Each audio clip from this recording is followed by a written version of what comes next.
நம்ம கடை திறப்பு விழாக்கு நமக்கே அழைப்பு கொடுக்கணுமா? எதுக்கு சார் இந்த ஃபார்மாலிட்டி எல்லாம்? இல்லம்மா, முறைன்னு ஒண்ணு இருக்குல்ல. நீங்களும் குடும்பத்தோட வந்து கடை திறப்பு விழாவை நல்லபடியா நடத்தி தரணும்.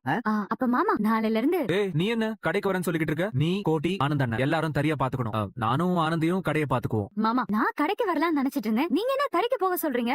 எனக்கு கடைக்கு வரணும் தான் ஆசையா இருக்கு. நான் கடைக்கே வரேன் மாமா. ஏன்பா குமரன் தறிக்கு வரக்கூடாதுன்னு டாக்டர் சொன்னதுனாலதான் நாம இந்த கடையை திறக்கிறோம். அதனாலதான் அவன் தறிக்கு வர வேண்டாம், கடைக்கு போட்டோன்னு முடிவெடுத்தோம். இப்ப தறிக்கு போற நீயும் கடைக்கு போறேன்னு சொன்னா என்ன அர்த்தம்? அப்ப நம்ம தறியை யார் பாத்துக்கிறது? குமரன் சொல்ற மாதிரி நீ தறிக்கே போமா, ஆனந்த் அப்பப்ப வந்து பாத்துப்பா.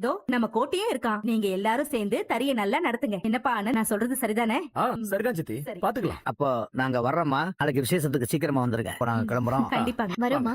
வரோம் சார். அண்ணே, உங்க சாய்ஸ் சூப்பர்னு. அது இல்லப்பா, நாங்க என்ன திறந்து வைக்கிறது? ஏதாவது டிவில நடிக்கிறவங்களோ, விஐபியோ இல்ல ஒரு போலீஸ் ஆபீசரோ இப்படி யாரையாவது கூப்பிட்டு கடையை திறக்கலாம்ல.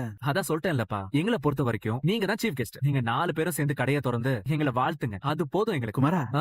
எங்களுக்கு பிடிச்ச மாதிரி உங்க அம்மாவுக்கு ஒரு புடவையும் எனக்கு ஒரு வேட்டி சட்டையும் எடுத்துட்டோம்பா. இந்தப்பா வில்லு போடு. கொடுங்க.